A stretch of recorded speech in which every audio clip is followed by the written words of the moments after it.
Hey y'all, I'm back with another one.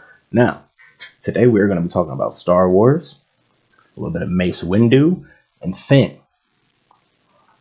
FN 2187 or 2817.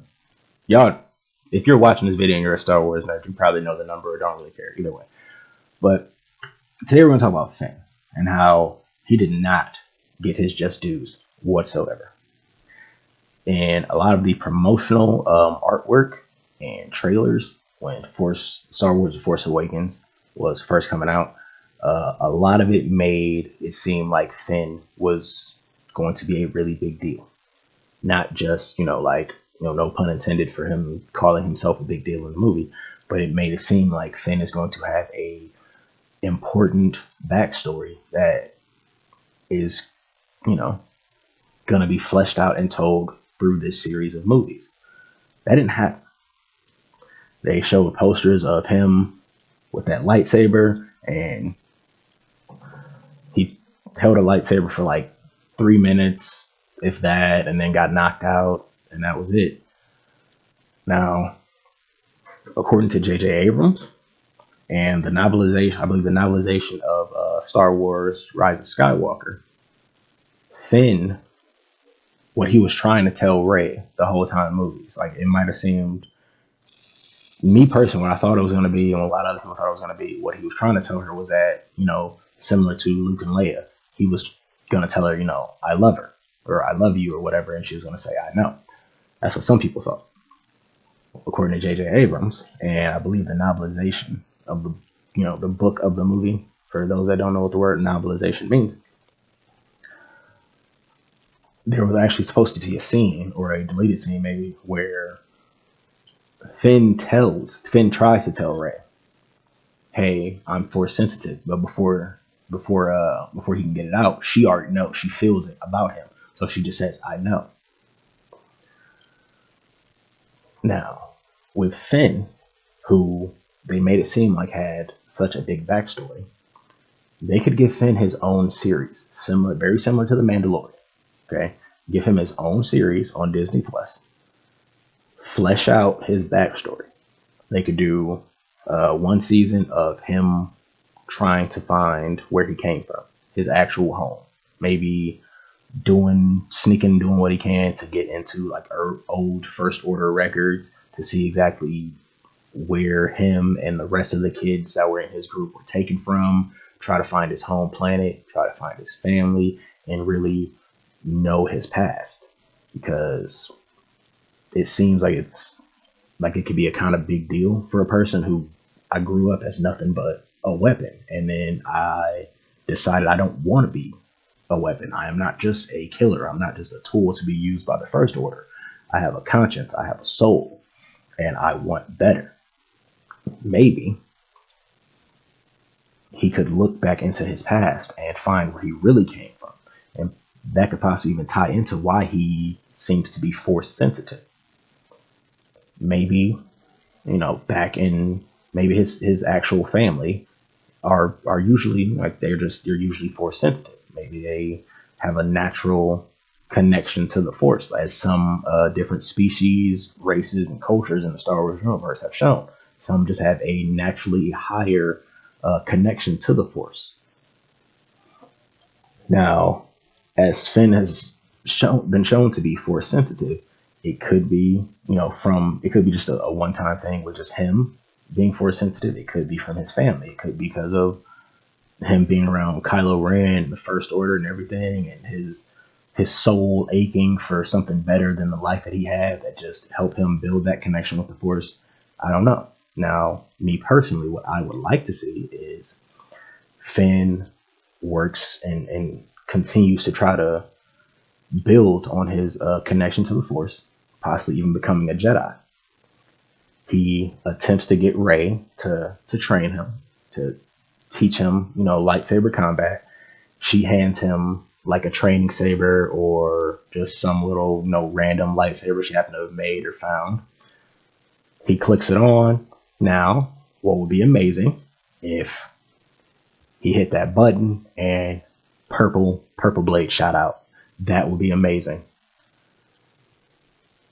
I would love that. Most likely it wouldn't, but if certain people like Samuel L. Jackson was okay with it, I think it'd work. And the fact that they could use that as part of his backstory, maybe he starts training with Ray, and she's like, "Show me your moves," and he does a couple of things, and they just seem naturally very similar to Form Seven of lightsaber combat, which is the style that Mace Windu, aka the baddest motherfucker in the galaxy, used. Now, Mace Windu was known as one of the greatest and most powerful Jedi the galaxy had ever seen. Okay, like rivaling Yoda, because he actually was trained by Yoda. That Mace Windu was Yoda's apprentice. Now, Mace Windu was never definitively killed. Okay, yeah, some people say, "Oh, he died." All that happened in that scene with Mace Windu, Anakin Skywalker, and Emperor Palpatine. He got his arm chopped off and got shot out of that window by Force lightning. Now, they've shown people survive Force lightning. They've shown Jedi survive great falls. Now, they've shown people survive getting limbs cut off. I mean, Anakin Skywalker and Luke Skywalker both have cybernetic hands. Mace Windu could have survived that fall, possibly got a replacement hand, maybe not, who cares, but lived, settled down, went into hiding after he saw the start of Order 66, possibly changed his name, and hid away. Started a family down the line that led to Finn. So we could say like Finn is like Mace Windu's great great grandson or something, which that would work for me. I mean, a lot of the Star Wars stories have been about the connections between families and them going on through time. So I feel like that's a perfect reason. Even if you don't want to say that Mace Windu is related to Finn, just at least give Finn his proper dues. Make him a Jedi, because at the moment there's one, as far as we know, there's one Jedi, Rey. One Jedi does not make a order. Okay, and a big part of what the Jedi used to do was look for more people. Okay, they would go and recruit small children or find people that were force sensitive and bring them into the Jedi Order and train them in their ways. Seems like a perfect thing to do, especially because Finn is very charismatic and people seem to like him. He has a natural magnetism to him that people are attracted to Finn. That could be because of his, not just his force sensitivity, but maybe his destiny as being a person that helps the Jedi come back to prevalence and help bring balance to the galaxy as it should be. Because now there's a Jedi, and as far as we know, there aren't any Sith. There's no one in the dark side. There's nothing. But of course, there's going to be, because there has to be balance in the Force. Now, I'm not saying that Rey or Finn could go bad and that brings balance. No. They attempt to revive the Jedi Order, and in their attempts, maybe something could happen that causes someone else to want to look into the Force, but the dark side, the murderous intent, the killing power of the Force, and that's what leads to the resurgence of the Sith, because there is supposed to be a balance. The Jedi and the Sith, the light side and the dark. There's supposed to be a balance. If it's too much either way, there's a problem. Okay, there should be an even balance between both sides. Now, at the moment, it's out of balance. It's just all light, as far as we know. Most likely, there is some evil force out there. Somebody that was one of the Knights of Ren, maybe, who, as far as we know, they got no screen time. The Knights of Ren, they had 2 minutes, whatever, in the Rise of Skywalker, and that was it. Now, I'd be fine with them, using the Finn show to expand more on all that stuff, but as long as it's related to Finn and his backstory or his continuation of the journey that he's on. Because so far, right now, it's just Finn is just another person in the Resistance, and that's basically it. Oh, you know Leia and Poe and Ray and the rest of them? Cool. Go do this mission to go, I don't know, pick up a spy and then bring them back because you're not doing anything important.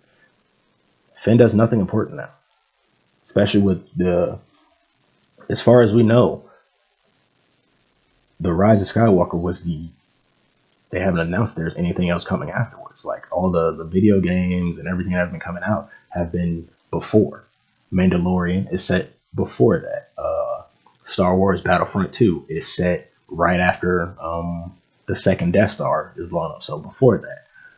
What else? Star Wars Fallen Order is set right after Order 66. So before that. Like right now there's nothing that's actually continuing the Star Wars story from where it left off. This is the perfect thing to do that in the meantime while you're planning on whatever you're going to do in the next movie. Do this show. The Mandalorian, yeah, everybody likes The Mandalorian. It's a very good show. Like, please don't get me wrong. It is a very good show. I love The Mandalorian. But by you fleshing out all the stuff that came before, that's really, really cool, Disney. That's nice. We like that. You keep fleshing out the stuff that came before. We want to know what's going to come next. Okay? What's happening later? We already know what happened from Anakin Skywalker being a little kid to becoming Darth Vader to everything else. What comes after? Like everything they've been bringing out is just fleshing out the universe that we already have. Okay, which kind of doesn't need to be expanded that much more. Build more onto that so we can continue this story and we continue this journey. Because right now it's just boom, Rey the Jedi. That's it. That's all. Rey's the Jedi now. She's the new Skywalker. That's it. Continue this. Like none of the games have been going on after that. I don't think any of the books or comics have been continuing past that point. Like nothing so far that I've seen is continuing past just the end of Rise of Skywalker. This is the perfect thing that you can do in the meantime. Work on this show while plotting and working on whatever you're going to do for the movies. Okay, especially now with streaming services being so prevalent in like every form of media. Use the shows as your intermediaries and your intermissions between the movies. Okay, show could easily be called like Finn, A Search for Home or something, or Finn, A Star Wars Story, Finn, A Star Wars Series. Man, it's right there. It's similar to how Solo, A Star Wars Story was. Anything. You can, if you want to, name it Big Deal, A Star Wars Story. Boom. There you go. Perfect title. Big Deal, A Star Wars Series. And it's just Finn. Like, boom. there's the poster. But Finn is a character that has gotten like he has such potential and none of it was built on. So use him. Please, Disney, use him. Like Finn's a character that a lot of people love, even with the little bit of spotlight he actually got. So just build on it. Cause I promise you, even if it's not a game, I mean, if it's not a show, make a game. You don't have to make it a series of games. Just make one. Make one nice, good game where Finn is the main character. You're trying to explore his past. You got Rey and Poe Dameron as like assisting characters, co-stars in this game to help him along his journey. He can end up meeting up with Chewbacca and everybody else. Random little, depending on what planet or whatever he's on, all kind of stuff can happen. But just build on Finn, please, because he is just he's wasted. He's so wasted. It's a character with so much potential that has been wasted and just thrown to the wayside like he means nothing. Like I know there's there was the whole controversy because people wanted to be mad because he was a black stormtrooper, which I don't even understand why people are upset about that. Like they're not clones anymore, so yeah. And not everyone in the galaxy is white, as you can see, since there's like frog people and bug people and people that literally have blue skin. So yeah, you have a problem with there being a black stormtrooper. Well, you can go screw yourself because that's stupid. Oh, he's a black stormtrooper. How could that happen? Because they take kids from like every planet they go to and make them stormtroopers. Sure, there's gonna be some black people, obviously, because let's look. Lando Calrissian, black, like very black. So clearly there are black people in this galaxy. Did you think black people in the galaxy were nothing but smugglers? And in that galaxy, guess what? I don't even think they don't call them black people. They're just humans. They're just regular old humans. You know what? You know what Han Solo is? A human. You know what Lando Calrissian is? A human. They're all the same. That's what they call them there. Hey, you human, get out of here. This is a hut only bar. Yeah, there's no they don't give a crap about skin tone. Okay, it's not a big deal. So if you're trying to put your stupid racist mentality onto fictional characters and fictional universes, you're an asshole. Okay, and if you got a problem with it, don't watch Star Wars anymore. You had a problem with them making a woman the main character, don't watch Star Wars anymore. Okay, you got a problem with Han dying, Luke dying, don't watch Star Wars anymore. Because guess what? Things change. Things change. Accept it. But back to what I was saying. Finn deserves so much more than he was given. Okay? He got a couple of minutes of spotlight and then shunted to the wayside to be Rey's backup character. Don't get me wrong, I like Rey. I like her story. But Finn got nothing. And I feel like he deserves more. So, as far as I'm concerned, Disney, give Finn his own show. Or a video game at least. Do something. But stop making really good characters that have so much potential and then doing nothing with them. See ya.